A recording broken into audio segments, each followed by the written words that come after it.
નમસ્કાર વિદ્યાર્થી મિત્રો, સંજય પટેલ, સેઠ સીએમ હાઈસ્કૂલ, સેક્ટર 23, ગાંધીનગર આપનું હાર્દિક સ્વાગત કરું છું. આજે આપણે સ્વાધ્યાય 6.5માં છઠ્ઠી રાઇડર આ દાખલા તરીકે પણ પૂછી શકાય. હાલ તો આપણે દાખલો જ કહીશું આને, પણ વેધનું માપ √3a છે એવું સાબિત કરો એવું પણ પૂછી શકાય. અહીં સમબાજુ ત્રિકોણ એબીસી, કોઈ એક ત્રિકોણ સમબાજુ છે તો તે ત્રિકોણ એને આપણે એબીસી કહીએ. એબીસી ની દરેક બાજુ સમજો, સમબાજુ એટલે ત્રિકોણ એબીસી સમબાજુ ત્રિકોણ હોવાથી એની ત્રણેય બાજુઓ સરખી થાય. આપણે વેધ શોધવાનું. વેધ એટલે ત્રિકોણનું શિરોબિંદુ અને સામેની બાજુએ કાટખૂણો બનાવે તે રીતે દોરેલો રેખાખંડ. એટલે અહીં એડી ને વેધ કહેવાય. એડી વેધ છે. એબીસી ની બાજુ 2a, એટલે એક બાજુ 2a તો બધી જ બાજુઓ 2a થાય. એટલે આ ત્રણે બાજુઓ 2a થાય. આ પણ 2a થાય, પણ હાલ આપણે લખવાની જરૂરિયાત નથી. હવે અહીં વેધ દોર્યા પછી બે ત્રિકોણો બન્યા. ત્રિકોણ એડીબી, ખૂણો એડીબી વેધ દોર્યો એટલે એડીબી 90 થાય. અને ત્રિકોણ એડીસી એ પણ વેધ દોર્યો એટલે 90 થાય. હવે આ બે ત્રિકોણોમાં ત્રિકોણ એડીબી અને ત્રિકોણ એડીસી માં બે ખૂણા કાટખૂણા. ખૂણો એડીબી બરાબર એડીસી, કાટખૂણા એબી બરાબર એસી. આ બંને કર્ણ કહેવાય. એડીબી માં એબી કર્ણ, એડીસી માં એસી કર્ણ. અને એડી બરાબર એબી, એડી બરાબર એડી એ પહેલા ત્રિકોણની બાજુ થાય, એડી એ બીજા ત્રિકોણની એ બાજુ થાય. એટલે એડી એ સામાન્ય બાજુ છે. તો હવે આમાં કાટખૂણો કર્ણ બાજુ એ શરતને આધારે ત્રિકોણ એડીબી અને ત્રિકોણ એડીસી, ત્રિકોણ એડીબી એકરૂપ ત્રિકોણ એડીસી. કઈ શરત? તો 9મા ધોરણમાં શીખ્યા હતા, કાકબા શરત મુજબ જો બે ત્રિકોણો એકરૂપ હોય તો એના અનુરૂપ અંકો પણ સરખા થાય. એટલે આમાં જો બીડી લઈએ, આમાં બીડી તો આમાં ડીસી આવે. બીડી બરાબર ડીસી. યાદ કરો, આપણે 9મા ધોરણમાં લખતા હતા સીપીસીટી. બીડી બરાબર ડીસી. આ બે સરખા થાય. આખા 2a, આ 2a અને આ બે સરખા એટલે આ a. તો એ બીડી બરાબર ડીસી બરાબર 1/2 બીસી. બીસી એટલે a, એટલે બીડી ડીસી સરખા અને તે 1/2 अरे सॉरी 1/2 2a એટલે 2 ઉડી જાય એટલે BD અને DC આ બંને A થાય. હવે આપણે વેધ શોધવાનો. વેધ એટલે AD. તો ત્રિકોણ ADB માં પાયથાગોરસના પ્રમેય પ્રમાણે AB² = AD² plus BD². AD² plus BD². AB એટલે 2a. AD આપણે શોધવાના અને BD એટલે A.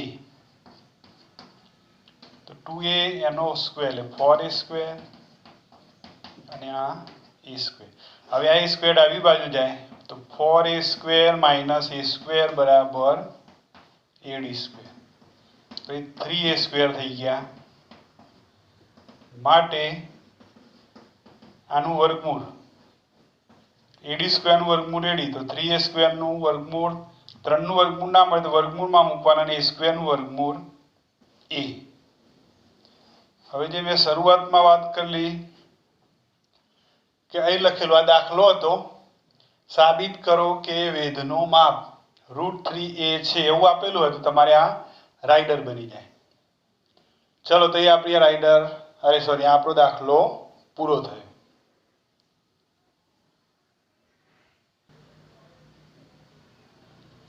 ચલો બાળકો આગળ જોઈએ. 7મી. હવે આ રાઇડર કહેવાય. જો સાબિત કરો કે એવું આપેલું છે. સમબાજુ ચતુષ્કોણની બાજુઓના વર્ગોનો સરવાળો તેના વિકર્ણોના વર્ગોના સરવાળા જેટલો હોય છે. તો એ પહેલા શરૂઆત કોઈ એક સમબાજુ ચતુષ્કોણ ABCD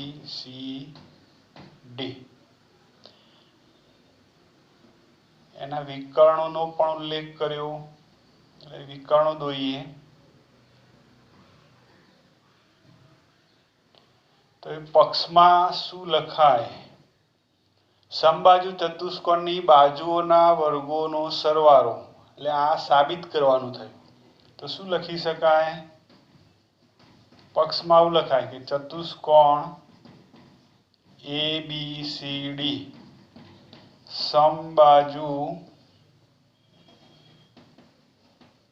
ચતુષ્કોણ છે.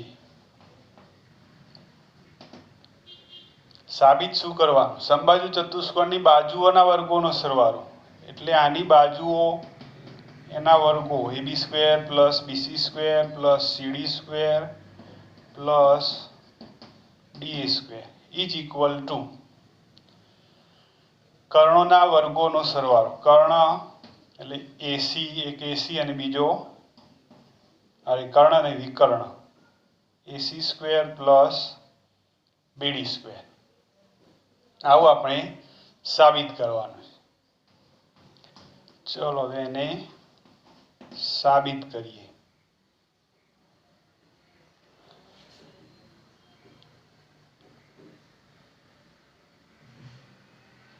ચતુષ્કોણ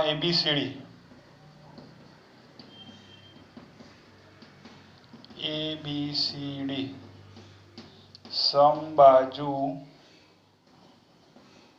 ચતુષ્કોણ હોવાથી એક તો આ લખી શકાય કે એની ચારેય બાજુઓ AB, BC, CD અને DA ચારેય બાજુઓ સરખી અને સમબાજુ ચતુષ્કોણના વિકર્ણો પરસ્પર કાટખૂણે દુભાગે. આવું આપણે સાબિત કરવાનું ના હોય, આ ગુણધર્મ બની ગયો. એટલે શું લખવાનું? તો આ બે સામસામેના ભાગ સરખા, આ બે ભાગ સરખા અને આ ખૂણો કાટખૂણો. એટલે આમાં એવું લખાય કે OA બરાબર OC, OA બરાબર OC બરાબર આ બે સરખા, OA અને OC સરખા અને તે વિકર્ણથી અડધા એટલે કે 1/2 AC. એ જે BD માટે OB અને OD સરખા, OB બરાબર OD અને તે વિકર્ણથી અડધા. એટલે બીડીથી અડધા. આ ચારેય ખૂણા કાટખૂણા થાય. AOB, AOB, BOC, COD અને DOA બરાબર 90. કારણ કે સમબાજુ ચતુષ્કોણના વિકર્ણો પરસ્પર કાટખૂણે દુભાગે છે. એટલે આ ચારે ચાર ખૂણા જે બને એ કાટખૂણા થાય. ચલો હવે આટલા ત્રિકોણની વાત કરીએ. હાલ ત્રિકોણ AOB માં એક કાટકોણ ત્રિકોણ થઈ જાય. હવે આ બધું નહીં રાખીએ. આ કાટખૂણો બનેલા કર્ણ થાય. AB² બરાબર OA² પ્લસ OB².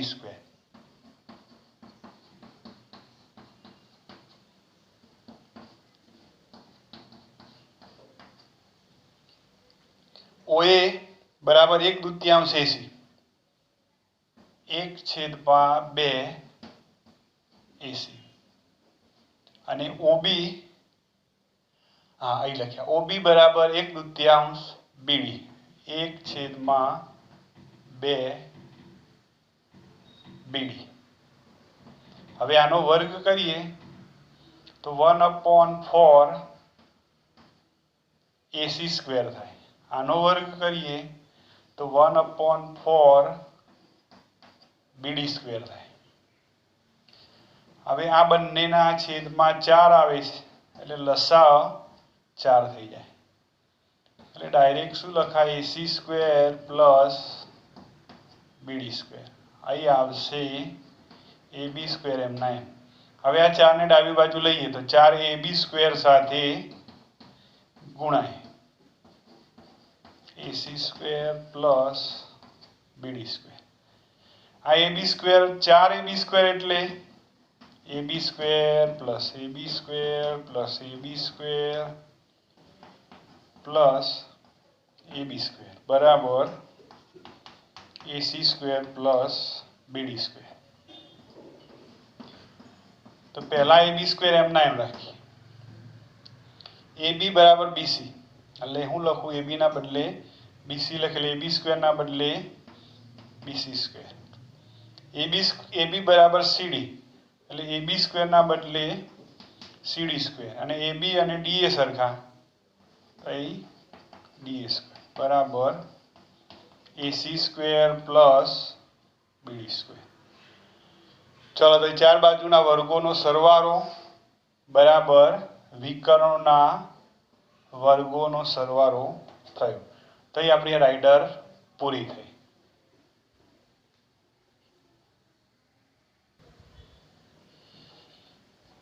ચલો 8મો. આકૃતિમાં O એ ત્રિકોણ ABC ની અંદરનું બિંદુ, એટલે ABC માં O અંદરની તરફ, OD લંબ BC એટલે અહીં દોરીએ ત્યાં કાટકોણ, OE લંબ AC એટલે આ કાટકોણ, OE અને OF એટલે આ ત્રણે ત્રણ કાટકોણ, OD, OE અને OF. સાબિત કરો કે OA², OB² OC² માઇનસ આ ત્રણ. ટૂંકમાં આ સાબિત કરો ને આ સાબિત કરો. હવે રકમ વાંચવી એનાથી કોઈ બહુ મતલબ નથી. ચલો તો હવે આને સાબિત કરીએ. જેમાં જે ત્રિકોણમાં આવતું હોય એ આપણે શોધી કાઢવાનું. ધારો કે AF² લાવવા છે તો AF કયા ત્રિકોણમાં આવે?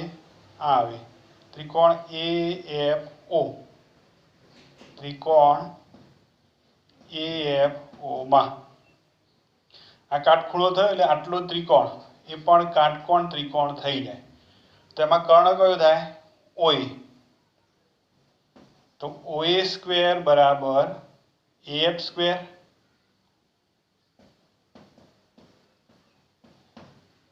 AF² plus OF².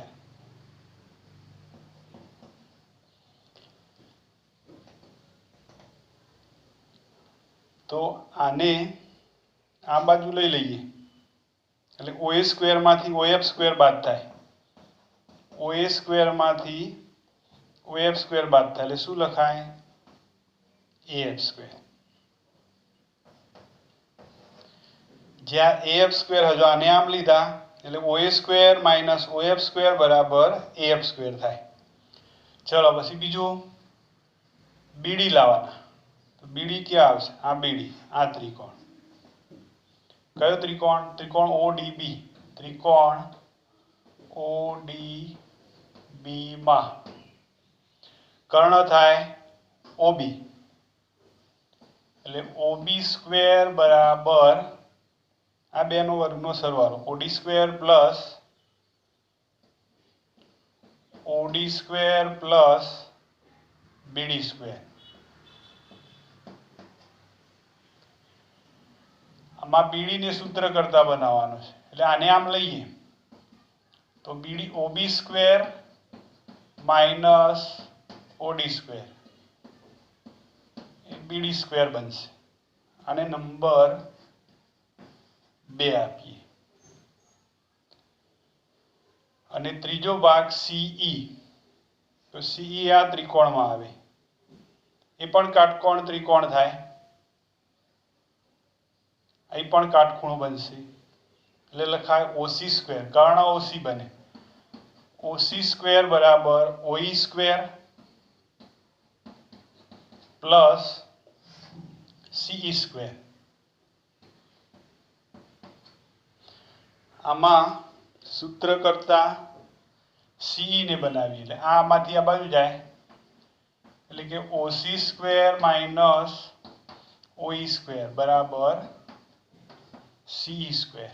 અને નંબર આપો 3. હવે પરિણામ 1, 2 અને 3 નો સરવાળો કરતા. તો ડાબી બાજુએ AF સ્ક્વેર, પછી 2 ની ડાબી બાજુ BD સ્ક્વેર અને 3 ની ડાબી બાજુ CE સ્ક્વેર. ડાબી બાજુએ ડાબી બાજુનો સરવાળો, પછી જમણી બાજુએ OA square minus OF square, OA square minus OF square, પછી OB square minus OD square plus OC square minus OE square. હવે ખાલી ગોઠવણી કરવાની રહી. હવે જો આને હું ડાબી બાજુ લખી દઉં, આને જમણી બાજુ, એટલે જમણી બાજુમાં આ આવશે. હવે આને આપણે ડાબી બાજુ લખતા જઈએ તો પહેલા OA સ્ક્વેર, બીજા નંબરે OB સ્ક્વેર, ત્રીજા નંબરે OC સ્ક્વેર. 1, 2 અને 3 લખી દીધા. પછી ચોથું OD સ્ક્વેર, પણ OD કેવા? માઇનસ, તો minus OD square minus OE square minus OF square.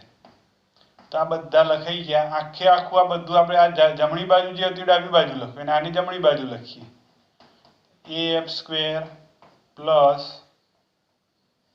ચલો આટલું નહીં સમાય, અહીં લખી દઈએ. તો આ AF square plus BD square plus CE square. તો આપણે આજે મેળવવાનું હતું એ આપણા પરિણામ એ કઈ સાબિત થયું.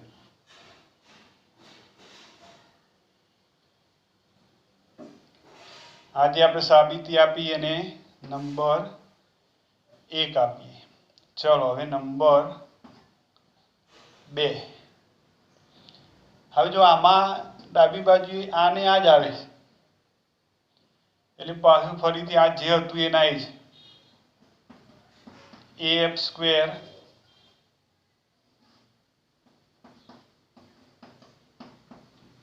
Plus BD square plus CE square. એટલે આને આ જ નહીં લખવાનું, પણ આપણે સાબિત આને ડાબી બાજુ રાખીને સાબિત કરવાનું છે. बराबर OA square plus OB square plus OC square minus OD square minus OE square minus OF square. એટલે આપણે આ જે સાબિત કર્યું એના જ લખ્યું, પણ આને ડાબી બાજુ લખ્યું ને આને જમણી બાજુ લખ્યું. હવે અહીં આપણે જોડ બનાવવાની છે. OA સ્ક્વેર તો OA એટલે આ બાજુ, તો એની બીજી કઈ બાજુ આવે? તો બીજી બાજુ એટલે OE આવે અને OE આવે અને AE આવે. તો આમાંથી હા, તો આ OE આવે, તો આના બાજુમાં માઇનસ OE સ્ક્વેર, પછી OB સ્ક્વેરના બાજુમાં OB, તો એના સાથે આમાંથી ગમે તે એક OF BF ગમે તે એક બાજુ આવી જોઈએ. તો OB સ્ક્વેર સાથે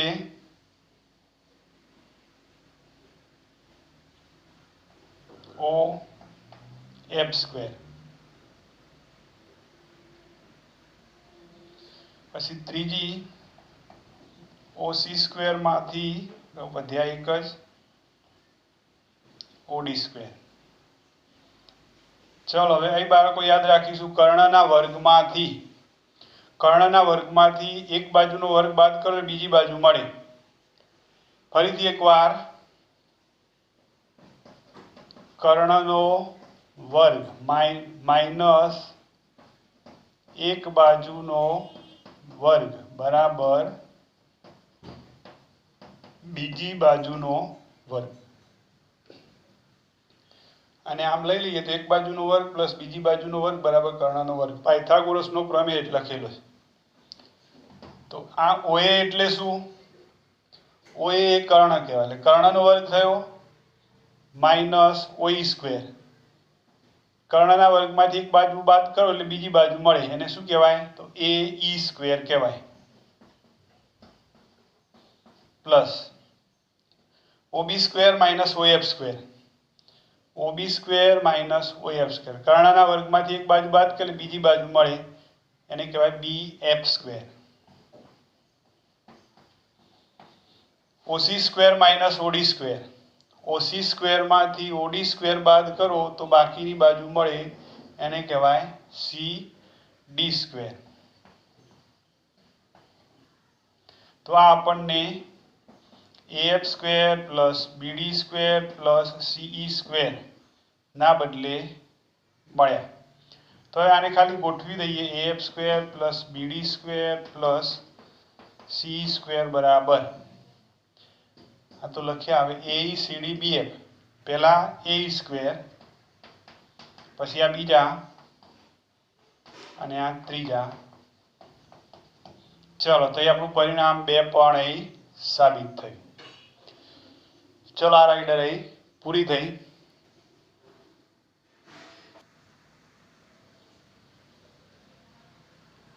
ચલો બાળકો હવે દાખલા જોઈએ.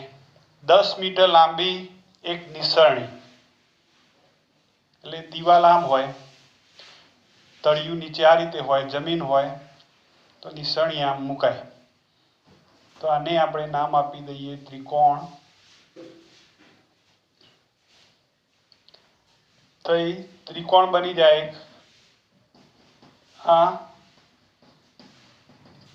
નિસરણી નીચે હશે જમીન, જો કે જમીન આટલી જ ના હોય આમ, અને દિવાલ પણ ઉપરની તરફ નીચેની તરફ તો નહીં હોય.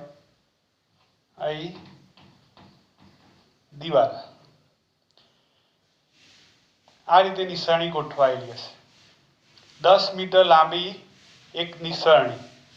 તો એ ત્રિકોણ ABC માં ખૂણો B બરાબર 90, AC એને કહીએ નિસરણી,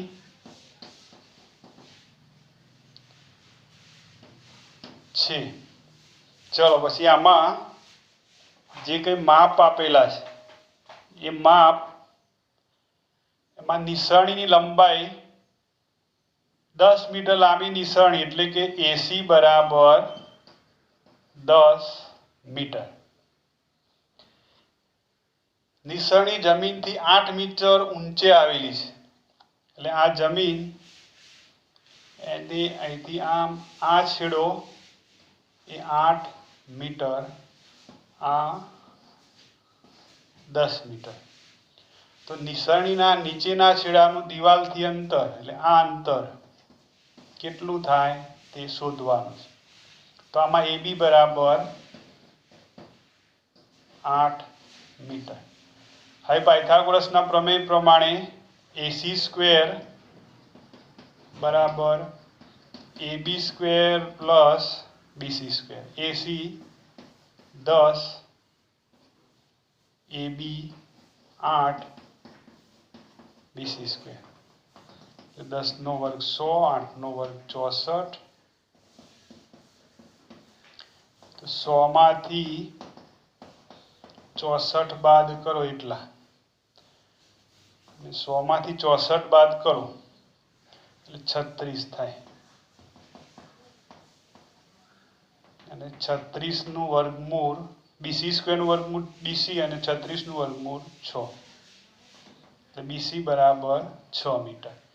એટલે કે નીચેના છેડાનું અંતર, નીચેના કોના તો નિસરણીના નીચેના છેડાનું દિવાલથી અંતર 6 મીટર છે, 6 મીટર. ચલો પછી આગળ 10મો દાખલો. 18 મીટર ઊંચા શિરોલંબ થાંભલાના, એટલે આ ધારો કે એક થાંભલો, નામ પાડીએ AB, ઉપરના છેડાથી 24 મીટર લાંબો તારનો એક છેડો જોડાયેલ છે. એટલે અહીંથી તારને, તો તે તારનો બીજો છેડો એક ખીલા સાથે, એટલે અહીંથી આ તારને જમીન સાથે ખીલો લગાવી અને જોડવાનો છે.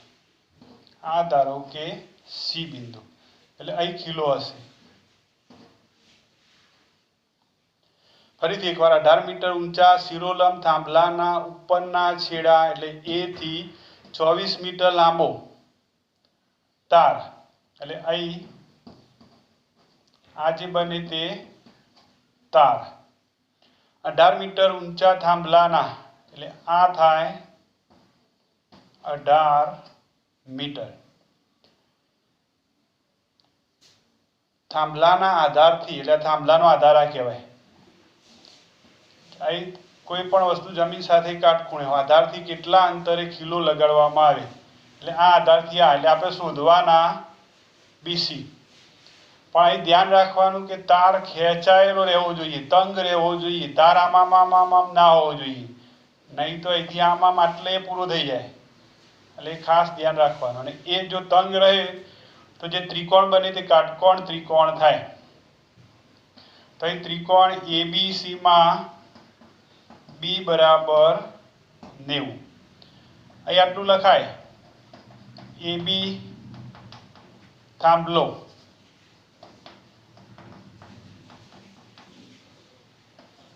AC તાર, AB બરાબર 18 મીટર, AC બરાબર 24 મીટર.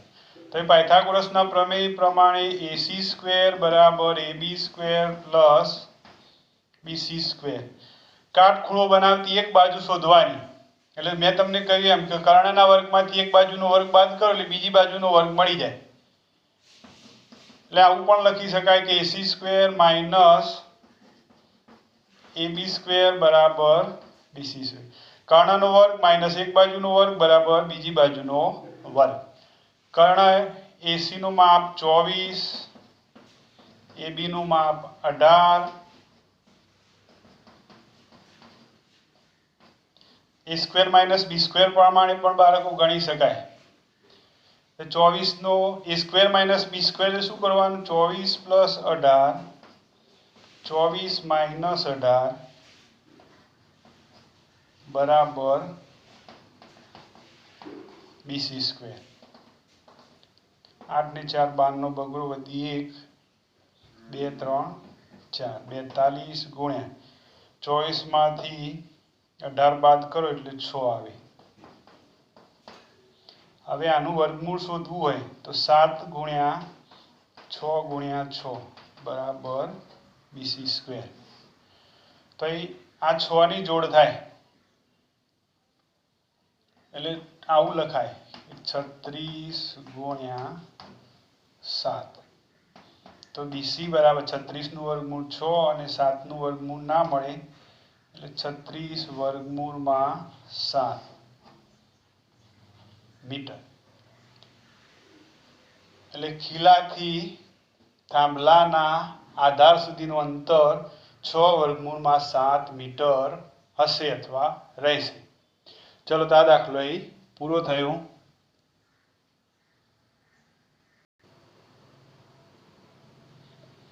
ચલો એક સરસ દાખલો 11મો। એક વિમાન મથકની ઉત્તર દિશામાં 1000 કિલોમીટર પ્રતિ કલાકની ઝડપથી ઉડે છે। આ ધારો કે વિમાનનું સ્થાન અથવા વિમાન મથકનું સ્થાન એ એટલે આ વિમાન મથક। વિમાન મથકની ઉત્તર દિશામાં 1000 કિલોમીટર પ્રતિ કલાકની ઝડપથી વિમાન ઉડે છે। એને આપણે પ્રથમ વિમાન કહીશું। એટલે પહેલું વિમાન એ થી આ તરફ જાય છે। 1.1 કલાક પછી એનું સ્થાન પ્રથમ વિમાનનું 1.1 કલાક પછીનું સ્થાન બી। બીજા વિમાનનું 1.1 કલાક પછીનું સ્થાન સી। ચલો જો આ લખ્યું તમને સમજાયું કે બે વિમાન મથકે અત્યારે અહીં છે। અહીંથી ઉત્તર દિશામાં એક વિમાન જાય છે અને બીજું પશ્ચિમ દિશામાં જાય છે। પહેલાની ઝડપ 1000 કિલોમીટર પ્રતિ કલાક એટલે 1 કલાકમાં 1000 કિલોમીટર કાપે અંતર, જ્યારે બીજું વિમાન 1200 કિલોમીટર પ્રતિ કલાક એટલે 1 કલાકમાં 1200 કિલોમીટર અંતર કાપે। એટલે બંને અહીંથી ઉપડે 1.5 કલાક પછીના બંનેના સ્થાન પહેલાનું બી અને બીજાનું સી છે। આ જે લખ્યું એનો મતલબ તે છે। પ્રથમ વિમાને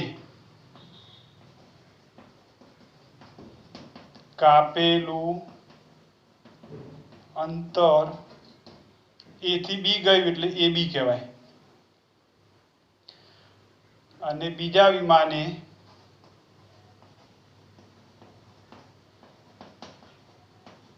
કાપેલું અંતર એ થી સી ગયું એટલે એસી કહેવાય।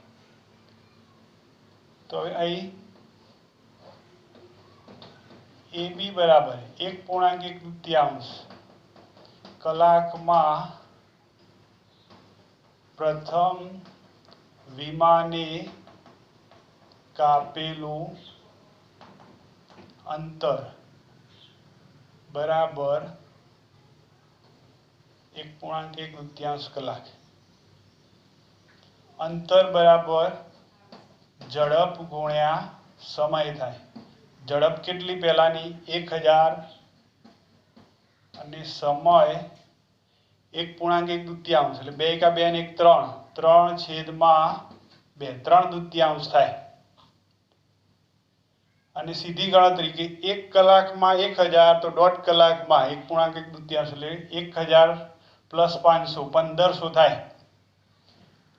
તો અહીં 500 ગુણ્યા 2 એટલે એમ છેદ ઉડી જાય 500 ગુણ્યા 3 1500 કિલોમીટર। તો એ બી બરાબર 1500 થયા. ચલો પછી એસી 1.1 કલાકમાં બીજા વિમાને કાપેલું અંતર. અહીં પણ ઝડપ ગુણ્યા સમય સૂત્ર લાગે. ઝડપ 1200 અને સમય 3/2. 1200 ભાગ્યા 2 કરો એટલે 600 આવે અને 600 ગુણ્યા 3 1800 કિલોમીટર. તો એસી બરાબર 1800. આપણે જો આ બે શોધી દીધા, શોધવાના બીસી, બે વચ્ચેનું અંતર એટલે બીસી. તો બીસી સ્ક્વેર બરાબર AB square plus AC square. તો એબી એટલે 1500 એનો વર્ગ, એસી એટલે 1800 નો વર્ગ. 15 નો વર્ગ 225 અને આના વર્ગ એટલે 4 0 થાય. 18 નો વર્ગ 361 અરે સોરી 18 નો વર્ગ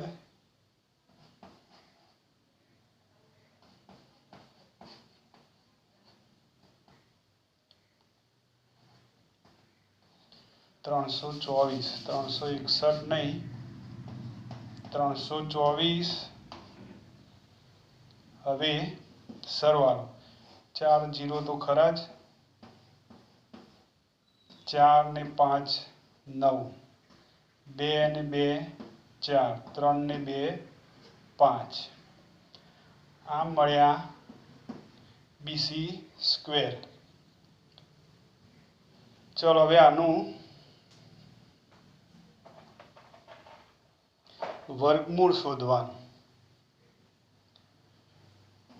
તો બીસી સ્ક્વેર અને 549 અને આટલાને અલગ લખીએ તો 10,000 લખાય. પછી 549 ના અવયવ પાડીએ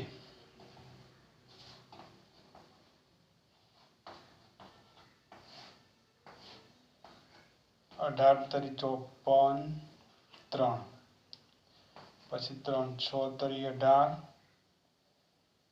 1, 61 ગુણ્યા 9. જો આના અવયવ થાય 61 ગુણ્યા 9 અને આ 10,000. તો બીસી બરાબર